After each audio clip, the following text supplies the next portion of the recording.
Ang kwentong ito ay hango sa totoong buhay. Mula ito sa isa nating kabayan na itago na lang natin sa pangalang Selena.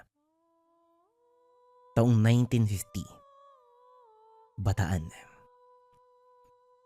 Sa isang bayan ng San Ramon, Bataan, naninirahan ang kambal na Selena at Cecilia. Mga dalagang kilala sa kanilang kagandahan, talino, at higit sa lahat ang pagiging kambal nito. Napakabihirang pangitain ang kambal na residente sa munting bayan, kaya naman kagad nilang nakuha ang atensyon ng mga taga roon.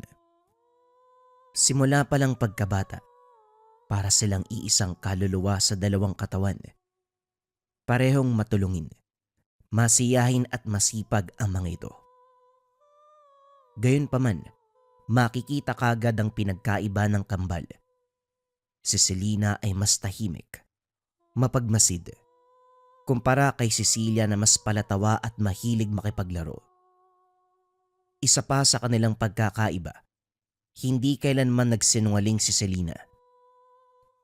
Lumaki ang dalawa sa pangangalaga ng kanilang magulang, ang amang si Mang Joseph, isang kilalang albularyo sa lugar, at ang inang si Aling Rosa, isang tahimik na may bahay ngunit parang palaging may iniinda. Nang sumakabilang buhay ang ama, mas lalong naging malapit ang kambal sa isa't isa. Lingid sa kanilang kaalaman, dala-dala pala ng isa ang sumpa na matagal nang nakatago. Pagtungtong ng 18 anyos ng dalawa, doon na nagsimula ang pagbabago. Napansin ng ilang residente na ang alagang hayop tulad ng mga manok, kambing at baka unti-unting nawawala. Wala nang lamang loob at tila may sumipsip ng kanilang dugo. Iniwang wakwak ang tiyan. Lubos itong ikinabahala ng mga residente. Kung sino man ang may kagagawan, dapat nang mahuli at mapahinto. Nangangamba sila na kalaunan, hindi na maging sapat ang hayop para sa nilalang at tao na ang susunod na biktima. Ilang residente na ang sumubok tugisin o tuklasin kung sino o ano ang nilalang. Kaso nga lang, dahil wala na ang albularyo sa bayan, hindi naging matagumpay ang kanilang paghahanap. Patuloy na nagdulot ng takot sa isipan at puso ng mga residente ang hindi matukoy na nilalang. Ayon pa sa mga ito, mula sa bubungan, naririnig ng ilan ang malakas na pagaspas ng pakpak. Malakas ngunit parang mabigat din ang hangin. At kahit walang makita, nararamdaman nilang tila may nagmamasid, may nakatingin mula sa dilim. Naghigpit ang otoridad sa lugar. Pagsapit ng 6:00 lahat ay dapat nasa loob na. Sinisiguradong sarado ang mga bintana at pintuan. Nilagyan din ng proteksyon ang natitirang alagang hayop. Nakasilid sila sa sementadong kulungan kung saang tangi may-ari lamang ang may kakayahang magbukas. Dahil sa pag-iingat ng residente, bumaba ang bilang ng natatalang namatayan ng alaga na siyang ikinatuwa ng bayan. Siguro naman, kung ano man yun ang bibiktima, alis na dito. Wala na siyang nakakain eh. Ito ang palaging usapan ng mga residente. Habang nasa pagkainan, nabanggit ni Aling Rosa ang patungkol sa usap-usapan ng bayan. Binalaan niya ang mga dalaga na mag-ingat, lalo na't hindi pa rin natutuklasan kung sino o ano ang may gawa. Nay naman, mga hayop lang ang nawawala, no? Kung ano man yung kumuha sa kanila, siguradong kaya namin ni Selena, di ba? Wika ni Cecilia habang tinatapik ang kambal. Natawa lamang si Selena. Umagang-umaga ay puno ng enerhiya ang kapatid. Hayaan mo na si Inay Cecilia. Nag-aalala yan para sa atin at isa pa. Tulad nga ng sabi ni Inay, hanggang ngayon hindi pa natin alam kung ano yung gumawa nito. Tugon ni Selena. at tinapos na ang pagkain. Pagsapit ng hapon, nagtungo ang kambal sa bayan upang mamalengke. Si Selena lang sana ang aalis, ngunit nagpumilit ang kambal na sasama ito. Cecilia, ano namang gagawin mo sa bayan? Ilang beses ka nang nakapunta dun wala namang bago. At saka isa pa, alam naman nating dalawa na ako lang yung kikilos sa atin eh. Wika ni Selena. Sige na ate, ayoko maiwan dito no. Alam mo namang may kakaiba kay nanay eh. Sige na. Pangako tutulungan kita magbitbit. Pumayag ka na. Ay naku. Sige na nga. Basta siguraduhin mo hindi ka magiging sakit ng ulo. Tuwang-tuwa si Cecilia. Nagtungo sa bayan ang dalawa. Matapos mamili habang pauwi na ang kambal, kagad silang binati ni Linda. Isang dalaga na nagsisilbi sa simbahan. Kapansin-pansin ang malaking tiyan. Kagad kinausap ni Cecilia ang dalaga. Napakadaldal at dami ng tinanong. Gayunpaman may napansing kakaiba si Selena sa kapatid. Halos hindi na maalis ang tingin nito sa sinapupunan ng dalaga. Bagamat napaisip. Hindi niya binigyan ng masyadong pansin ang nakita. Kahit nagpaalam na, hindi pa rin maalis ang titig ng kapatid kay Linda. Oh, wag mo sabihin na gusto mo na ring magbuntis Hindi madali yun. At isa pa, hindi pa tama yung edad mo. Hindi nagsalita ang kapatid. Lalong nagtaka si Selena dahil napakadaldal nito kanina. Pagkarating sa bahay, umakyat muna ng kwarto ang kapatid. Naiwan si Selena sa kusina upang itabi ang mga pinamili. Kalaunan, tinulungan niya rin ang ina sa pagluto ng hapunan. Ilang beses tinawag ni Selena ang kapatid sa kwarto, kaso nga lang ayaw nitong bumaba. Ang sabi ni Cecilia na masakit ang tiyan. Ilang beses siyang nag-alok ng tulong sa kapatid, ngunit mariin itong tinanggihan ni Cecilia. Hindi na pinilit pa ng dalaga at umalis na sila. Madaling araw nagising na lamang sa malamig nitong pawis si Selena. Tila naghahabol ng hininga. At sa hindi malamang dahilan, napaginipan nito si Linda. Bagamat hindi malinaw, nakasisiguro ang dalaga na hindi maganda ang nangyari sa panaginip. Gayunpaman muling natulog ang dalaga. Kinabukasan nagulantang ang lahat. Ang takot na dating naramdaman ng mga residente, tila dumoble nang malamang merong namatay sa bayan. Hindi sana ito masyadong bibigyan ng pansin, kaso nga lang ang itsura ng bangkay nagdala ng kilabot sa puso at isipan ng mamamayan. Isang babae ang natagpuan sa may likod ng simbahan. Putol ang kanang kamay, wakwak ang tiyan, at halos hindi na mamukaan. Inisa-isa ng pare ang mga naninilbihan sa simbahan. Nalaman na si Linda ang nawawala. Napaluhod na lamang sa hinagpisang asawa nito. Humagulgol sa pag-iyak. Usap-usapan sa bayan na maaaring nakita ng aswang si Linda na pagkainteresan dahil buntis. Lalong naghigpit ang bawat residente. Tila nagkaroon na rin ng lamat ang dating samahan ng bawat magkakapit-bahay. Nag-iingat ang mga ito dahil baka isa sa kanila ang salarin. Nagpatuloy ang mga panaginip ni Selena na parang naging pangitain na sa kanya. Gusto sana nitong sabihan ng pamilya tungkol sa mga pangyayari. Ngunit sa hindi malamang dahilan, pakiramdam ng dalaga na mas mabuting wag muna itong gawin. Kaliwat kanan na ang mga dalagang namamatay. Tila may matalas na pakiramdam ang aswang na malaman kagad kung sino ang nagdadalang tao kahit hindi pa malaki ang tiyan nito. Sa paglipas ng araw, napansin ni Selena na hindi lamang nakakaapekto sa tulog niya ang pangyayari tuwing bagong may mamamatay. Nagkakaroon ito ng mga pantal, pagsusuka, at tila may kirot sa dibdib na hindi mapaliwanag. Nais niya sanang kausapin si Cecilia, kaso nga lang ayaw niyang maapektuhan ang kapatid. Gusto niyang maging masayahin ang kapatid kahit napakahirap itago ng karamdaman. Isang araw, lumabas muna si Cecilia kasama ang ibang kaklase. Nagsabi namang babalik ang mga ito bago mag-alas 6 ng gabi. Habang naglilinis ng lumang bodega si Selena, natagpuan nito ang isang lumang baul na parang pagmamay-ari pa ng ama.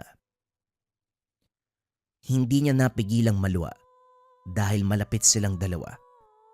Nakita nito ang mga lumang larawan kung saan masaya at kompleto sila. Kasabay na din ang lumang aklat na gawa sa balat ng hindi kilalang hayop. Nung una nabitawan ng dalaga ang aklat, kakaiba ang gaspang nito. Gayunpaman, nanaig ang kuryosidad ni Selena kaya't muli niya itong kinuha. Sa loob, may sulat kamay ng mga orasyon at tala. Habang sinusuri, isang pahina ang nakaagaw ng pansin. Ang sumpa ng laman, maaaring maipasa. Isa ang kayang isalba, isa lang ang kayang protektahan. Hindi masyadong naintindihan ng dalaga kung ano ang ibig sabihin ng sulat. Ngunit habang tinitignan pa ang laman ng baul, isang maliit na boteng tila may langis sa loob ang natagpuan. Sa labas ay may lagdang iniwan ang ama. Meron itong orasyon at ayon sa nakasulat, kailangan maipahid o mapainom ito sa aswang. Ito lang ang tanging paraan upang mamatay ito. Dali-daling pinuntahan ni Selena ang ina upang magbigay linaw sa mga katanungan sa isipan. Hindi niya inasahan ang naging reaksyon ng ina. Paulit-ulit nangingi ng paumanhin at halos mapalod sa kakaiyak. Doon niya nalaman, may lahing aswang noon ng ina. At sa tulong ni Mang Elias ay naipasa nito sa iba ang sumpa. Ngunit sa kalaman ni Mang Elias, isang bata lamang ang kayang bigyan ng proteksyon.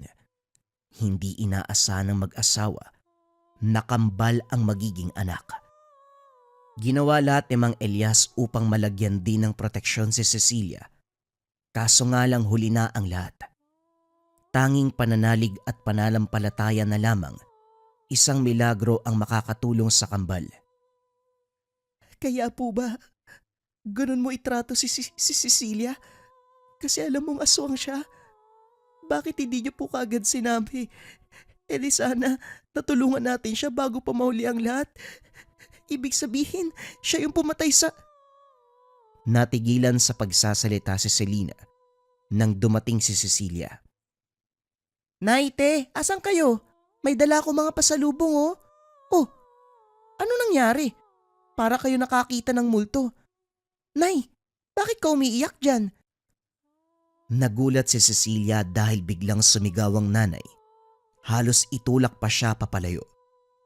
Dali-daling umalis si Aling Rosa. Ate, anong nangyari kay nanay? Bakit ganun? Niyakap ni Selena ang kambal. Pagsapit ng gabi habang natutulog, ginising ng ina si Selena at pinababa sa sala. Muli itong nangingi ng tawad sa anak. Bagamat hindi siya makakatulong, nirekomenda nito ang nanay ni Mang Elias na si Lola Edna. Dati itong mangkukulam at hindi nito nagustuhan ang pagsasama nila ng anak.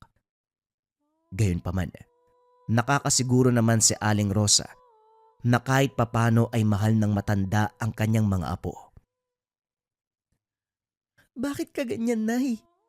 Si tatay nga tinulungan ka eh. Tapos yung sarili mong anak sinukuan mo kaagad. Dapat itrato mo rin ng tao si Cecilia. Anak mo rin siya eh. Wika ni Selena. Umalis ang dalaga ng gabi. Pagkarating sa kubo ng lola, kagad siyang pinapasok. Pasensya ka na, iha. Pero katulad ng sinabi ng nanay mo at anak ko, huli na ang lahat. Lalo na't naghahasik na ng kasamaan ng kapatid mo. Yan sinabi ko kay Elias eh. Mag-ingat siya pero wala. Matigas ang ulo. Wika ni Lola Edna. Pero bakit naman po si nanay? Natanggal sa kanya yung sumpa. Dahil nga sinumpa lang ang nanay mo, pwedeng ipasa sa iba. Pero ang kapatid mo, nasa dugo niya mismo ang pagiging aswang. Ibig niyo po bang sabihin, kung ano si Cecilia ngayon, ganon din ang kakantungan ko? Hindi apo. Isa lang ang kayang protektahan ng tatay mo, kaya hindi ka nadamay. At yang langis na yan, yang dala mo ang susi upang mabigyan ng katarungan ang mga babaeng walang awang pinapatay ng kapatid mo. At para matigil na rin ang kalbaryong ginawa niya, isang patak lang ng langis na yan sa dugo ng kapatid mo. Yun lang ang kailangan, iha. Teka, paano ko po gagawin yun? Kapatid ko po yun eh. Nasa kamay mo ang solusyon. Alam kong mahirap pero tandaan mo. Ngayong alam mo na ang lahat. Bawat biktima ng kapatid mo noon, hindi mabibigyan ng hustisya. Lahat sila ay may pamilyang naiwan. Dadami pa sila kung hindi mo pipigilan. Ito ang huling wika ni Lola Edna. Umuwi na ang dalaga. Sa kanyang isipan, paulit-ulit bumabalik ang mga sinabi ng matanda. Madaling araw na nang umalis ito. Ngunit ganun pa man, madilim ang paligid. Bagamat labag sa kalooban, alam nitong kailangang gawin ang nararapat kahit sariling kadugo pa ang kailangang patayin. Kahit puyat, kagad nitong pinuntahan sa silid ang kapatid. Dahan-dahang binuksan ang kumot. Nakahanda na ang langis upang ibuhos sa sugat ni Cecilia. Kaso nga lang laking gulat nito nang makitang unan lamang ang nasa ilalim ng talukbong. Lumabas si Selena upang subukang hanapin ang kapatid. Kaso nga lang laking gulat niya dahil maraming tao sa labas. Akala ng dalaga nalaman ng taong bayan na ang kambal nito ang aswang. Pero ang dahilan kung bakit sila nasa labas, nawawala ang anak ng kapitan. Nagtulong-tulong ang mga kababaryo upang hanapin sila. Sabay buhos pa ng ulan, nahirapan silang hanapin ang dalaga. Lumihis ng landas sa grupo si Selena. Panalangin nito na sana makita muna ang kapatid bago pa malaman ng mga residente ang katotohanan. Walang buwan, walang mga bituin. Kahit madilim ang paligid, nararamdaman ni Selena ang presensya ng kapatid. Sa liblib at itaas na bahagi ng bundok, doon niya natagpuan si Cecilia. Kaagad niya itong sinundan ng pumasok sa kuweba. Kahit ramdam niya ang pagmamahal, ang nilalang na nasa harapan, malayong malayo sa itsura ng kapatid. Napatras ng bagya ang dalaga sa takot. Nag-aalangan kung itutuloy ba ang plano. Gayunpaman dala ang balisong ng ama at langis na may orasyon. Hinarap niya ang kambal. Dahan-dahang humarap sa kanya ang isang malaking halimaw. Tila nilamon ng anino nito ang dalaga. Nababalutan nito ng itim na balahibo. Matalim ang ngipin at kuko. Nanlilisik ang pulang mga mata. Sa kamay niya bitbit ang isang batang lalaki. Iyak ng iyak ang bata at halos himatayin na sa takot.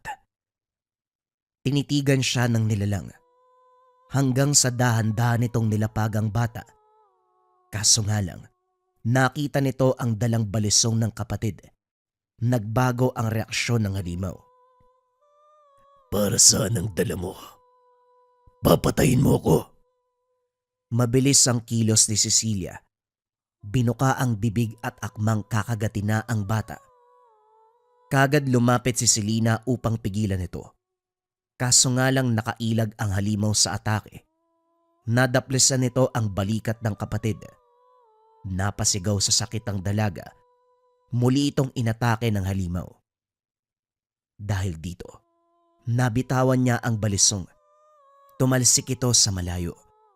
Gayunpaman hindi tumigil si Selena upang kunin ang bata. Kaso nga lang kahit ibigay niya ang buong lakas, wala itong laban sa halimaw. Paulit-ulit na tutumba at halos gumulong na sa putikan si Selena. Ilang beses itong natamaan ng kuko ng nilalang. Tumatama na rin siya sa bato sa paligid. Kahit nagtamo ng mga pasa at mga sugat, napansin niya na nagpipigil ang nilalang. Kita sa mga mata ng aswang na ayaw nitong saktan ng kapatid. Hindi mapigilan ni Selinang maluha. Ayaw din niyang kalabanin ang kapatid. Kaso nga lang maraming mamamatay kung patuloy na mabubuhay si Cecilia. At dahil hindi pa rin nagpapaawat si Selena, pumikit na lamang ang nilalang. Tila ayaw nitong makita ang susunod na gagawin. Sumugod siya. Kagad bumaon ang mga kuko sa mga binti ni Selena. Ngunit imbes na umalis si Selena, binaon pa nito ang kuko. Sa ganitong paraan umaasa si Selena na matatauan na ang kapatid. Isipin mong maigi. Kung ako kaya mong saktan, ano pang kaya mong gawin sa ibang tao? Dahil sa sinabi ni Selena, dahan-dahang umatras ang nilalang. Umalis ka na. Kung hindi tutuluyang kita. Muling nakuha ni Selena ang balisong. Ngunit imbes na itutok sa nilalang, itinutok niya ito sa sariling leeg. Kaagad binaba ni Cecilia ang bata. Bumalik sa anyong tao. Kung hindi ka makikinig sa akin, mas mabuti pang patayin ko na lang din ang sarili ko. Hindi ko maaatim na alam ko kung sinong may sala sa pagpatay sa mga tao sa baryo. At hindi ko rin kayang sabihin sa mga tao na kapatid ko mismo ang pumapatay. Tama, mas mabuti to. Mamatay na lang ako. Dito na tuluyang nanghina si Cecilia. Nakuha na ang loob ng aswang. Pumayag ito sa gustong mangyari ni Selena. Susubukang ipagamot ang kanyang sarili. Umaasa si Cecilia. Natutupad sa pangako ang kanyang kambal. Kahit kailan, hindi ako nagsinungaling sa'yo. Kaya makakaasa kang tutuparin ko yan. Kagad sinaksak ni Selena ang balisong na nilublob sa langis. Napakalakas na angil ang binitawan ni Cecilia. Ngunit kada tulak nito sa kapatid, masinigitan pa ni Selena ang pagkayakap. Sinagad nito ang talim ng hindi bumibitaw kahit gaano pa karaming sugat ang natamo. Unti-unting humina ang katawan ni Cecilia hanggang sa tuluyan na itong nanlamig at hindi na gumalaw. Patuloy pa rin ang pagbuhos ng ulan. Kasabay ng agos ng tubig, umagos din ang dugo ng aswang. Yakap-yakap ang katawan ng kapatid. Patuloy sa pag-iyak at paghingi ng tawad si Selena. Sana mapatawad mo ko. Pangako, ito ang una at huling beses na magsisinungaling ako sa'yo. Inihatid muna ng dalaga ang batang dala ng kapatid. Pasikot-sikot ang daan upang hindi matandaan ng bata kung saan sila nanggaling. Nakatulong din ang madilim na paligid upang hindi sila makilala ng anak ng kapitan. Iniwan niya ito sa lugar kung saan malapit ang mga residenteng naghahanap. Nang masiguradong ligtas ang bata, umalis na si Selena at binalikan ng kapatid. Sinukluban ng langit at lupa si Selena nang makita ang katawan nito. Napaluhod sa tabi ng kapatid. Tumingala sa langit. Ramdam niya na nagkaroon ng hustisya ang bawat biktima ni Cecilia. Nawala na rin ang pangamba na may susunod pang biktima. Gayunpaman, hindi niya kayang mabuhay sa bigat ng nagawa. Kinuha niya ang natitirang langis. Isinawsaw dito ang balisong ng ama. Ipinikit ang mga mata. Itinapat sa sarili. Kung hindi kita kayang iligtas, sasama na lang din ako sa'yo. Dugo ng dalawa ang umagos, kasabay ng ulan ng gabing yun. Ilang linggong hinanap ni Aling Rosa ang mga anak. Kahit maraming nagsabi na maaaring naging biktima din ng aswang ang kambal. Alam ng ina kung ano ang katotohanan. Bagamat nag-aalangan, naglakas loob ang nanay na puntahan si Lola Edna upang mangingi ng tulong. Kahit alam nito na hindi siya gusto ng matanda, nagpatuloy pa rin. Ang mahalaga ay matagpuan ang mga anak. Kakatok pa lang sana ng pintuan si Aling Rosa nang pagbuksan siya ng matanda. Halika! Alam ko kung anong pinunta mo dito. Dinala ni Lola Edna ang ina sa kinaroroonan ng 2 dalaga. Hindi nito napigilang umiyak sa nakita. Naaagnas na ang katawan ng 2. Noon pa lang, sinabihan ko na kayo ni Elias na wag nang ipagpatuloy ang pagsasama nyo. Ngayon ang mga bata ang nagsakripisyo. Dahil sa pagmamahalan yung 2. Hindi ako galit, Iha. Pero sana nakinig kayo sa akin. Hindi nagkakaroon ng masayang wakas ang mga nilalang sa dilim. Ngayon, wala nang iyong asawa. Wala na rin ang iyong mga anak. Gamitin mo na lang ang natitirang oras mo sa mundo upang gumawa ng kabutihan. Ipaalam mo sa bayan ng sakripisyo at pagmamahal ng mga anak mo. Upang manatili ang magandang imahe ng mga anak. Walang pinagsabihan si Aling Rosa patungkol sa pangyayari. Katulad ng payo ng matanda, ginamit ni Aling Rosa ang panahon upang gumawa ng kabutihan sa bayan.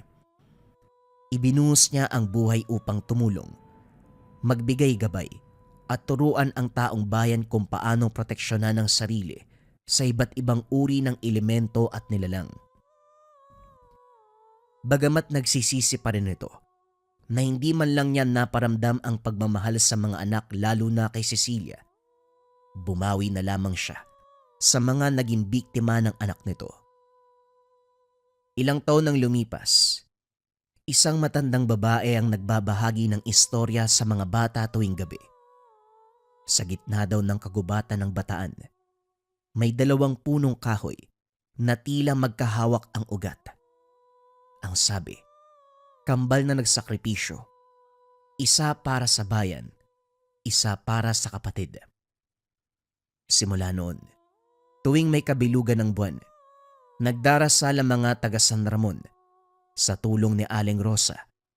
Wala ng aswang, wala ng mga biktima, ngunit hindi malilimutan ang alamat ng kambal, ang 2 taong nagsakripisyo dahil sa maling pagmamahalan at para sa kapakanan ng mga taga-baryo.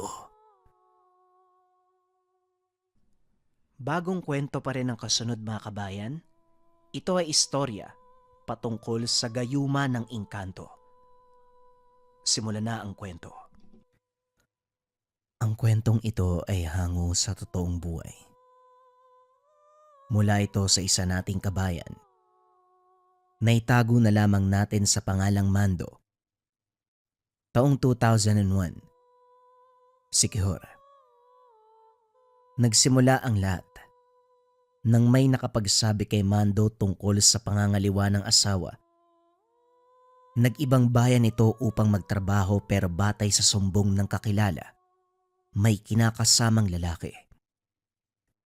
Ayaw maniwala dahil umuuwi naman ito sa takdang araw at maraming pasalubong. Malaki rin ang perang naipon at sasakto sa halaga ng sahod. Walang kahinahinala dahil nagpapalambing pa rin sa kanya. Ang kwento ay puro tungkol sa trabaho. Panay din ang reklamo nito na minsan walang pahinga sa walang tigil na paglalabada. Nagsisilbi bilang katulong sa mayamang pamilya. Lahat ng gawain ay siya ang bukod tanging kumikilos. Mula sa pagbabantay ng mga bata hanggang sa paglalaban ng mga damit. Babae ang amo, kaya duda siya na meron itong lalaki. Isa pa, subdivision, at lahat ng nakatira ay abala sa trabaho at negosyo. Mahal ang bait ng amo ko. Ang sabi ni Ma'am Sonia, kung magtatagal ako sa kanya ng 3 taon, tataasan yung sahod ko eh. At kapag aabot ng 10 taon, siya nang sasagot sa pagpapagawa ng bahay natin. Nabahagi ko sa kanya yung buhay natin eh. Naawa, kaya ayun, binigyan ako ng kondisyon. Nakakapagod ang trabaho pero kung tutuparin niya ang pangako, titisin ko yun ha. Wika ni Irene. Mabuti naman kung ganon. Pero kung hindi mo kaya, huwag pipilitin. Unahin mo pa rin ang sarili. Mapag-iipunan din natin ang pagpapagawa ng bahay. At isa pa, walang balak si Tatay Jojo na paalisin tayo. Kaya hindi kailangan magmadali. Wika ni Mando.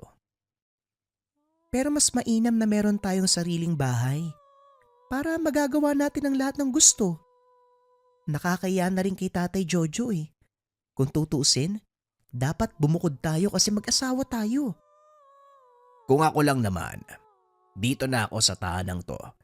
Walang problema kay Tatay Jojo. Kasi gusto niya rin may kasama eh. Pero kung nais mo namang bumukod, wala pa ring problema.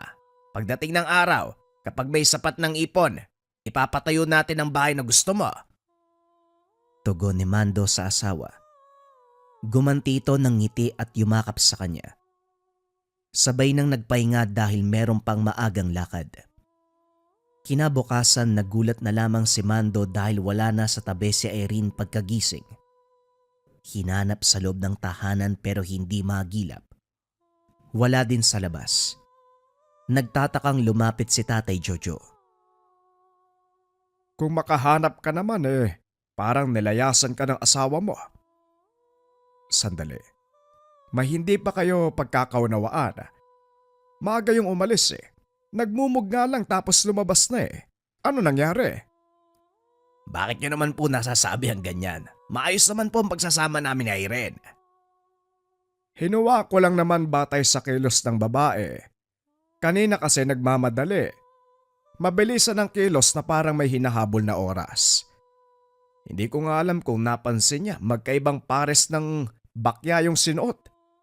Daliri pa ang ginamit sa pagsuklay ng buhok. Baka tama ang sinabi ni Nestor. Merong palihim na kinikita yung asawa mo. Napabuntong hininga si Mando. Pilit pinigilan ang inis. Tatay Jojo naman, mabuti pang atupagin nyo na lamang ang gawain nyo. Alis lang po ako. Huwag nyo na rin po akong intayin kasi baka matatagalan ako sa pag-uwi. Saan ka ba pupunta? Huwag mo sabihing habulin mo si Irene. Mando, hindi ka aso para maghabol Kung ayaw na ng asawa mo sa'yo, huwag mong pilitin. Hindi ka wala ng babaeng yon. Mahaba pa ang sinabi ng matanda pero hindi na pinakinggan ni Mando. Pagkatapos gumayak, dumiretso sa pag-angkas ng motorsiklo. Hinarurot habang binabaybay ang kahabaan ng daan. Kaso biglang nahinto sa kalagitnaan dahil hindi alam ang eksaktong pinagtatrabahuan ng asawa. Nahampas na lamang ang manibela. Wala pang ideya kung ano ang totoo pero sa puntong ito, hindi maiwasang makaramdam ng galit. Kaagad ding tinabi ang motorsiklo nang makasalubong ang kaibigang si Nestor. Umagang umaga, ganyan yung mukha mo. Ano balita? Umuwi ka gabi yung asawa mo. Wala bang nabanggit sa'yo? Masama ang timpla ko ngayon kaya huwag ka magsimula. Dumiretso ka sa lugar kung saan ka pupunta. Ayaw mo kasi makinig sa mga payo ko Yan tuloy ang napala mo. Hindi naman ganun kagandahan yung kasama mo. Kumikerengkeng pa. Pasensya na kung masyadong pasmado ang bibig ko ngayon. Nagsasabi lang ako ng totoo. Ano bang alam mo bakit parang mas marunong ka pa sa akin? Bumaba ng motorsiklo si Mando para hanapin ang kaibigan. Nakahanda na ang kamao para manuntok. Pare, kalmahan mo lang. Kung ayaw mong matanggap ang salita ko, bahala ka. Nakakainis na rin kasi. Magandang lalaki ka. Maraming magagandang dilag na nagkakandara pa sa'yo. Pero doon ka pa sa Irene nagpakasal. Siguro ginayuma ka niyan. Hinalungkat ni Nestor ang dalang bayong. Kagad sinabuyan ng asin si Mando pero wala itong reaksyon. Isang saboy mo pa, matatamaan ka sa akin. Ano akala mo? Hilaw na sinaing ako para lagyan ng asin ng takip ng kaldero. Nestor, ito ang tatandaan mo Magkaibigan tayo. Pero sa susunod na makarinig pa ako ng salita mula sa'yo laban sa asawa ko, pasensyahan na lang talaga tayo. Pasensyahan tayo kung darating mga araw. Mapapagtanto mo ang lahat ng sinabi ko. Walang hingian ng tulong Tignan natin. Napapagod na ako kakasabi sa'yo, malaki ka na. Gamitin mo rin yung utak mo minsan. Masamang nagtitigan ang magkaibigan. Naunang umiwas si Nestor. Dumiretso ng daan. Si Mando naman ay lalong kinabahan. Samot-saring kaisipan ang sumasagi. Gayunpaman, minabuting pakalmay ng sarili bago pa tumaas ang presyo ng dugo. Nang makabalik ng tahanan, nabaling kay Tatay Jojo ang inis. Paulit-ulit itong nagsasabi na iwanan na lamang si Irene kung sakaling totoo man na meron itong ibang karelasyon. Dahil mas matanda sa kanya, hindi na sumagot. Ayaw niyang mabastos. Naging maingat sa pagsasalita. Wala naman ho tayong matibay na ebidensya. Huwag muna tayo magsasalita ng tapos. Malay natin may pinaplano si Irene. Itong mga kilos niyang pasikreto baka may ibig sabihin para sa amin. Saka na lamang tayo magsalita kung may katotohanan na ang lalabas sa bibig. Ay nako, manang-mana ka sa papang mo. Martir sa pag-ibig. Parang sinalo mo yung karanasan niya sa nanay mo noon Ganito rin yun, Mando. Buong akala ni Marlito, siya lang ang lalaki sa buhay ng asawa niya. Yung pala, pang-10 siya.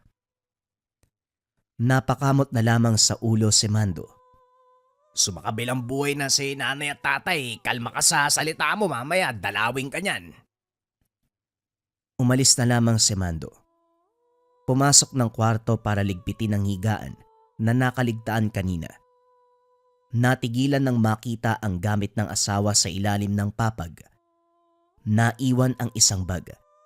At dahil nakabukas ito, bumungad ang mga sulat na puro pangangamusta. Pangalan ng lalaki ang nakalagda sa ibaba. Napaisip kung sino ito. Hanggang sa naalala ang pinsan na merong diferensya sa pag-iisip. Dahil dito, nagkipit balikat na lamang at saka inayos ang mga gamit. Pagsapit ng hapon, abala sa pagtaga ng saging si Mando para ibenta sa negosyanteng suki. Maramihan ang aangkatin nito, kung kaya't pinutol na lamang ang mga bunga na meron ng hinog. Bayad na rin, kaya binilisan ang kilos. Sa katunayan, nabuhay si Mando sa pagsasaka ng saging, kamoteng kahoy at mais. Ito ang nakagisnan kahit noong paslit pa lamang. Kapag wala pang aanihin, kay Tatay Jojo tumutulong. Isa itong antingero na nagbebenta ng mga anting-anting. Hindi gaanong malaki ang kita dahil para sa mga tao. Walang bisa ang gamit na gawa sa tao kumpara sa bigay ng mismong kalikasan. Gayunpaman, meron pa ring nadadala, lalo na ang mga unang sumubok sa kanya na napatunayan ang bisa ng gamit. Mando, pagkatapos mo dyan, samahan mo ako sa bahayan May nagawa kasi akong gamit Sakto. Ngayong araw darating sa pwesto ang kaibigan ko. Magbabakasakali lang tayo, baka may bumili. Pandagdag na rin ang gastusin. Minadali ni Mando ang pagputol ng mga saging. Pagkatapos maikarga sa hinihintay na sasakyan, nakisabay na rin sila patungong bayan. Maraming tao sa sandaling ito. Siksikan sa dagsaan ng mamimili. Pumwesto si Tatay Jojo kung saan direktang makikita ng mga taong mahilig sa anting-anting. Mga medalyon na muling binuhay sa pamamaraan ng pagpapakain ng dasal. Mga balang tanso na nilagyan ng orasyon. Mga orasyong isinulat sa papel, inilapat sa habak. Mga rosaryo na binili sa simbahan, kinargahan ng dasal. Kahit papano merong nagka-interes, may bumili. Meron ding panayang puna at bato ng masamang salita. Hanggang sa napako ang tingin ni Mando sa isang lalaki na kaagad pinulot ang mutya ng linta. Mabusising sinuri ang bawat parte. Manong, magkano pong isang to? May taglay ba tong gayuma? Wika ng lalaki. Nagulat ang matanda sa tanong. Sa tinagal ng pagtitinda ng anting-anting, ito pa lamang ang unang pagkakataon na makarinig ng ganong klaseng katanungan. Madalas sa inuusisa, kung makakayanan bang protekta ng buhay laban sa banta ng kalaban o hindi kaya swerte sa negosyo. Grabe naman yung tanong mo, Eho. Meron din naman ang mutyang yan. May kusang gayuma. Sigurado ka bang sa ganyang paraan mo gagamitin? Oho, hindi naman sa ibang tao kundi sa asawa ko lang. Kumikerengking kasi sa ibang lalaki. Gagamitan ko nito para bumalik sa akin. Medyo masama pakinggan, pero gusto ko lang bawiin ng nararapat. Ay ganun ba? Desisyon mo yan. Ibibigay ko na lang ng mura. Tugon ni Tatay Jojo. Hindi makapaniwala sa mga narinig. Nasundan ito ng tingin ni Mando. Napabuntong hininga nang pumasok sa isip ang sitwasyon kay Irene. May parte sa kanya na nagsasabing gawin din ito para hindi magkatotoo ang sinasabi laban sa asawa. Bumaling sa paninda ni Tatay Jojo pero kagad siyang sinita. Oh, anong iniisip mo, Ber? Huwag mo sabihin gagawin mo rin yung sinabi ng lalaki. Hindi. Tinitignan ko lang kung marami pa. Abutin ata tayo ng hapon dito eh. Pero kung sakali mang gusto mong gawin yan kay Irene, magsabi ka lang para maturuan kita ng tamang pamamaraan. Napailing na lamang si Mando. Ginugol na lamang ang oras sa pagmamasid sa paligid. Sa hindi inaasahan, napatayo si Mando nang masipat sa siksikan ng mga tao ang asawang si Irene. May kasama itong lalaki, pero hindi namukaan dahil nakatalikod. Inaninag ng mabuti. Sa pagiging kabado, nagmamadaling pinuntahan pero nakahinga ng ibang tao ang nabutan. Kahubog at kawig lang pala ng asawa. Gayunpaman naging balisa pa rin. Hindi maintindihan ang nararamdaman sa puntong ito. Malakas ang kabog ng dibdib. Balisang balisa. Samot-saring pagdududa ang sumasagi sa isipan. Buntong hininga na lamang para mapakalma ang sarili. Lumapit din siya kay Tatay Jojo para magbigay ng tubig at pagkain. Kumain ka muna para naman mabaling ang atensyon mo sa iba. Masyado kang balisa. Kawig lang ni Irene ang nakita mo pero napapraning ka na. Bakit hindi mo na lang kumprontay ng asawa mo? Huliin mo sa salita para magkaalaman at mapanatag ang kalooban mo. Hindi ang ganyan, binabaliw ka sa ideyang meron siyang iba. Baka nga napapraning lang ako, tay. Tiwala naman ako kay Irene. Hindi niya ako pagtataksilan. Tiwala pero ganyan ang nararamdaman mo. Iho, para magkalinawan, kausapin mo si Irene. Mahirap mabuhay ng may pagdududa. Lalo pat may nakapagsabi na may karelasyon. Si Nestor nga may nasabi rin tungkol sa asawa mo eh. Natahimik si Mando. Ibinaling na lamang ang atensyon sa pagtulong na maibenta ang mga gamit. Swerteng naubos ang lahat ng pakyawi ng isang antingero. Pag-uwi ng tahanan, nagtaka si Mando nang bumungad sa bakuran si Nestor. Seryoso itong sumalubong sa kanya at binalita ang nalalaman. Ayoko na sanang mangialam ha. Pero hindi ko rin mga sikmurang manahimik na lamang. Lalo na tinatraidor yung tinuring kong kaibigan. Mando, hindi ka tulog pero pakiusap gumising ka. Wala na sa'yo yung puso ni Irene, sumama na yun sa ibang lalaki. Kaninang umaga lang, nagtungo ko sa bayan. Nakita ko ang asawa mo, masayang nakikipaglambingan sa isang lalaki. Doon mismo sa Bayaliwan. Nakaramdam ng galit. Gustong sakta ng kaibigan, pero pumaibabaw ang ideya na baka tama ito. Pwede ba pare, tama na. Napagod ako sa lakad namin ni Tatay Jojo eh. Huwag mo na akong guluhin. Nilagpasan ni Mando si Nestor pero nagpumilit ito. Sa puntong yun, hindi pwedeng baliwalain. Paano kung sabihin ko sa'yo na hindi ordinaryong lalaki ang kalaguyo ng asawa mo? Engkanto yun! Diretsyong napatitig si Nestor sa kaibigan. Matagal bago nakapagsalita. Si Tatay Jojo na nakarinig ay kagad lumapit. Engkanto ka mo, Nestor. Totoo ba ang sinasabi mo? Opo, Tatay Jojo. Kung hindi nyo na itatanong, bukas ang ikatlong mata ko para sa ganitong elemento. Kanina ko lang din nalinaw ang kasama ni Irene eh. Walang duda. Tamang hinala ko, hindi ordinaryong tao yun. Nestor, hindi yan nakakatuwa. Kung nandito ka lang para manira, umuwi ka na lang. Sandali lang naman, Mando. Hindi pwedeng isawalang bahala ang ganitong usapin. Hindi pangkaraniwan ang kinakasama ng asawa mo. Papayag ka bang mapunta siya sa engkanto? Nestor, saan mo eksaktong nakita si Irene kasamang elemento? Doon po sa bahay Aliwan, sa kabilang bayan. Pumasok ng tahanan si Mando. Nanikip ang dibdib, kasabay ng pagkaramdam ng takot.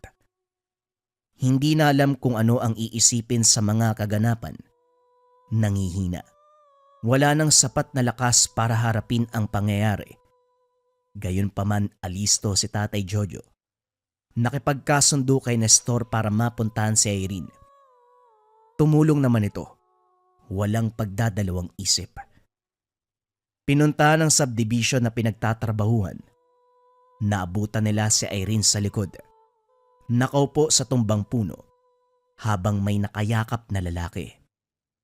Paglingon, kahit si Tatay Jojo ay kinumpirmang engkanto, dali-daling nagbitaw ng orasyon para hindi matangay ang babae sa paglisan nito. Ngayon lang din napagtanto ni Irene ang tunay na katauhan ng karelasyon nang mismong sa harapan niya. Bigla itong naglaho. Hindi siya nakakilos. Napapatanong sa naganap. Ayaw sana nitong umuwi dahil natatakot sa magiging reaksyon ni Mando. Aminado siyang nagkamali. Nakipagrelasyon sa iba kahit may asawa. Kaso pinilit ni Tatay Jojo at Nestor na bumalik ng tahanan upang makapag-usap sila ng maayos. Nanginginig daw marap. Hindi makatingin. Sa kabilang banda, gustong saktan ni Mando ang asawa dahil sa pagtataksil. Kaso natigilan ng bigla itong humandusay at mangisay. Dali-daling dinaluhan pero huli na dahil nawalan ng malay. Sa pagsuri ni Tatay Jojo, bakante ang katawan nito. Sa madaling salita, tinangay ng engkanto ang kaluluwa. Alisto naman si Nestor sa paghabol sa engkanto nang makita sa labas. Kaso nga lang pagdating sa kakahuyan, nabagsakan ng malaking sanga kaya nawala ng malay. Si Mando na nakakita, napailing na lamang. Tay, ano po ang gagawin natin? Kinuha ng engkanto ang kaluluwa ng asawa ko. Tapos si Nestor walang malay. Dahil yun sa hayop na yun. Huwag kang matakot. May laban tayo sa elemento pero isa-isahin natin. Kailangang unahin si Nestor bago pa mauli ang lahat sa kanya. Ano bang sinasabi niyo? Wala lang siyang malay. Samantala ang asawa ko, kaluluwa ang kinuha. Unahin natin si Irene. Mahabang proseso ang pakikipaglaban para mabawi ang kaluluwa ng tao sa kamay ng engkanto. Si Nestor, malay lang ang nawala sa kanya. Siya ang gagamutin ko sa ngayon. Ikaw manatili ka sa tabi ni Irene. Huwag mong ilayo ang mutyang ito. Tinanggap ni Mando ang mutya. Dali-daling binalingan ng asawa. Palihim na nagdarasal. Nang magkamalay si Nestor, si Irene naman ang inasikaso ni Tatay Jojo. Nagsambit na ng mga orasyon. Marami pa itong inilapat na dasal. Pero kahit anong gawin ay wala pa ring senyales ng kamalayan. Naluluha si Mando habang nakatingin sa katawan ng asawa. Huwag ka munang umiyak, Mando. Hindi pa uli ang lahat. Hindi pa ito ang panahon para panghinaan ka ng kalooban. Simula pa lang ito ng proseso. Pasalamat tayo kay Nestor. Nasabihan tayo kaagad sa kalokohan ng asawa mo. Ay hindi. Hindi masasabi na kalokohan ni Irene. Dahil ang totoo, biktima lamang siya ng engkanto. Mabuti nga rin bukas ang ikatlong mata ng kaibigan mo. Nakita ang kasamaan ng elemento. Napahugot ng hininga si Mando. Hindi makatingin kay Nestor na nakaupo sa kabilang pwesto. Ilang beses niya nang sinabihan pero hindi naniwala. Hindi kasi madaling maniwala sa ganitong usapin eh. Lalo na kung walang matibay na pruweba. Ay nako, huwag na nga natin pag-usapan. Ang atupagin natin kung paano may babalik ang kaluluwa ni Irene. Naging seryoso at masinsinan ang usapan.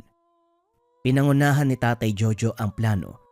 Siya ang may karanasan sa ganitong pangyayari. Ang ginawa, nagbigay ng alay sa engkanto, pampalubag loob upang manlambot at maawa. Hindi pinakitaan ng dahas si Tatay Jojo para maging makatotohanan. Taus-puso ang paghingi ng tawad sa naunang kilos. Nagsusumamo na ibalik sa kanila ang kaluluwa ni Irene. Sa kabilang banda hindi na panatag si Mando. Gumawa na rin ng hakbang para sa kalagayan ng asawa. Hindi sigurado sa gagawin pero determinado. Inalala ang pagriritual ni Tatay Jojo noong panahong may tinulungan. Nagtirik ng nakasinding kandila. Binuklat ang libreta. Ang problema, hindi alam kung aling pahina ang babasahin. At isa pa, hirap sambitin ang nakaukit na salita. Gayunpaman ay sinubukan ng sinubukan. Maigpit ang pagkakahawak sa mutya ng linta. Paulit-ulit na sinambit ang mga kataga hanggang umepekto ang ritual. Nararamdaman ni Mando ang lakas ng engkanto. Dumadampi sa balat ang mainit nitong presensya sa wangis ng hangin. Ilang sandali pa, napasinghap ng bumulong ang boses. Bukod sa hindi maunawaan, tila demonyo dahil ang pagsasalita'y may sumasabay. Gayunpaman, kumbinsido si Mando na tama ang ginawa nang kusang mamatay ang kandila. Ganito rin ang napapanood doon sa pagriritual ni Tatay Jojo. Maraming taon na ang nakalipas. Dali-daling niligpit ang mga gamit bago pa mahuli. Nang makaharap sa kwarto kung saan isinasagawa ni Tatay Jojo ang ritual sa pagbawi ng kaluluwa, palihim din sinasambit sa isipan ni Mando ang mga orasyon na nabasa sa libreta kanina. Sumasabay siya sa pag-uusal ng matanda. Dali-dali ring huminto nang tumingin ito. Nang magsunod-sunod ang reaksyon ni Tatay Jojo, tumigil na lamang dahil naunawa ang naging sagabal ang ginawa niya. Sa kabutiang palad nadaan sa pakiusap ang engkanto. Binalik ang kaluluwa ni Irene, kaso nga lang wala na sa katinuan. Panay ang pagiging tulala. Huwag kang mag-alala. Normal lamang yan sa tao, lalo na kung galing sa ibang mundo. Lilipas din ang kondisyong ito. Diyan na muna kayo. May susuriin lang ako. Parang may nangialam sa mga gamit ko eh. Sinundan ng tingin ni Mando ang matanda. Hinalungkat ang aparador na pinaglagyan ng libreta at mga anting-anting. Maayos naman niyang naibalik ang kinuha kung kaya't hindi na bahala. Pero para kay Tatay Jojo, sigurado itong may nangialam. Dali-daling nag-iwas ng tingin bago siya pinaghinalaan. Dumaan ang mga araw sa kabutiang palad bumuti ang kalagayan ni Irene. Maging ang amo nito sa pinagtatrabuhang subdivision, nagtataka sa mga kilos. May pagkakataon na nakikita itong nagsasalita kahit walang kasama. Napapadalas ang paglabas kahit gabi na. Sa likod tutungo kung saan maraming puno. Nga pala, Nestor. Hindi pa ako nakakapagpasalamat sa'yo.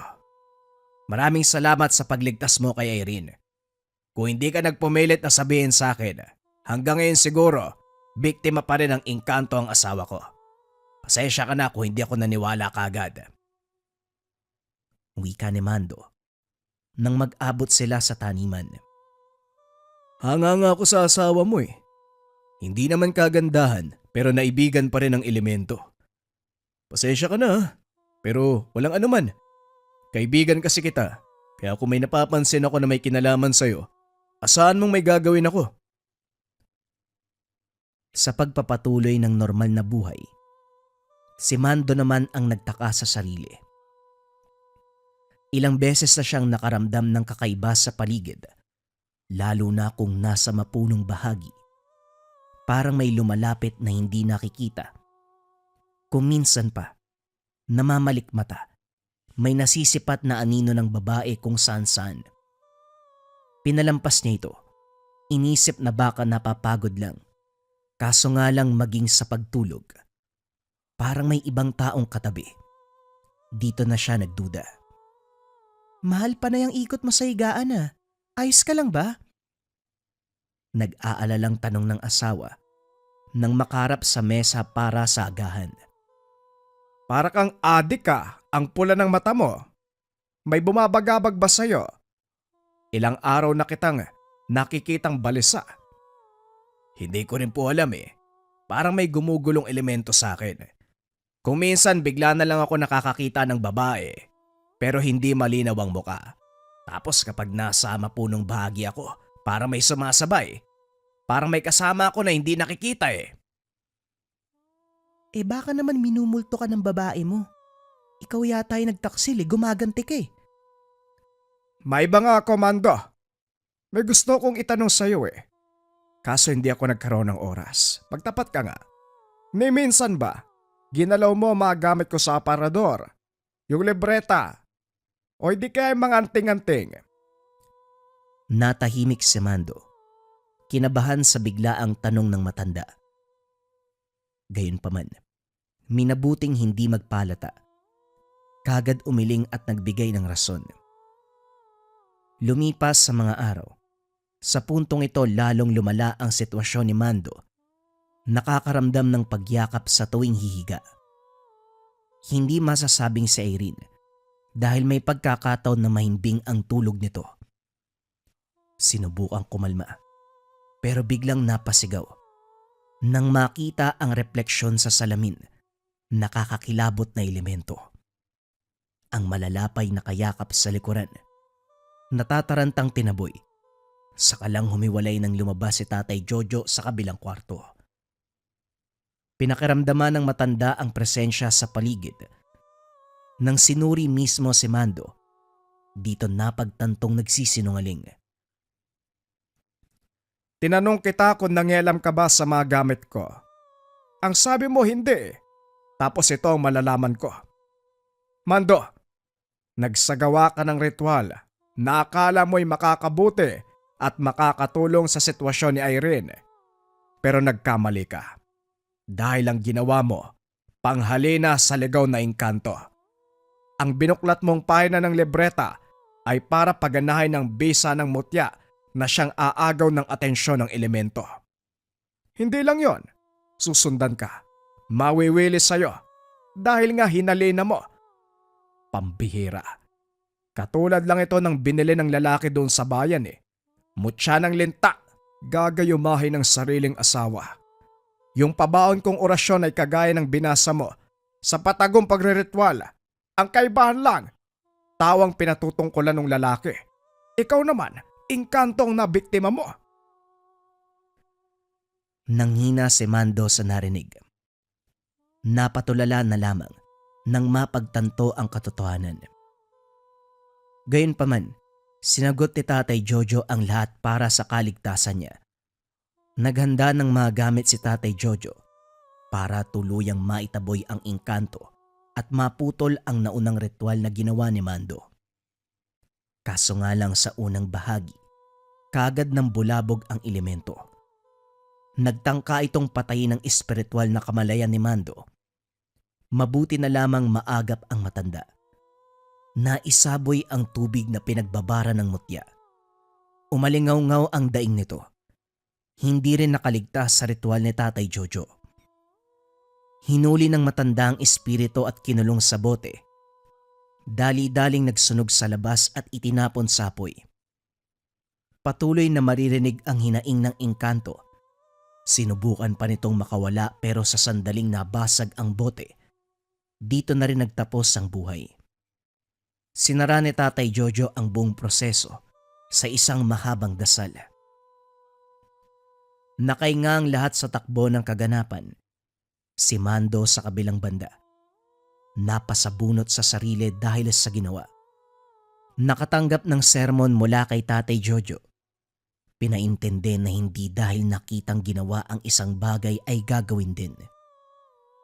Itinagong mabuti ang gamit, lalo na ang libreta para hindi maulit ang kaganapan. Pasensya na po talaga, Tay. Kung alam ko lang na gano'n ang mangyayari, hindi ko naman ho gagawin. Ikaw naman kasi masyado kang padalos-dalos. Alam kong nag-aalala ka sa asawa mo ng panahong yon, pero sana magsabi ka muna. Tignan mo, kung nagmamadali yung engkanto malamang natangay ka na. Hindi namin malalaman na nasa ibang mundo ka na. Swerte ka lang, hindi ka dineretsyo ng nilalang. Sa susunod, huwag kang gagawa ng hakbang na hindi ko nalalaman. Tumango na lang si Mando matapos makausap ang tatay. Ang buong kaganapan na natili sa kanyang isipan. Magmula nang mabiktima ang asawa ng engkanto, napasailalim sa mahika ng elemento. Hanggang sa napunta sa kanya ang sumpa. Nagmistulang aral ito. Na mabuting meron tayong kaalaman sa mga ganitong bagay. Dahil kung wala ang tulong ni Nestor at Tatay Jojo, siguradong wala na siyang asawa. Iisipin niyang pinagtaksilan siya. Pero ang katotohanan, ito ay biktima ng isang engkanto.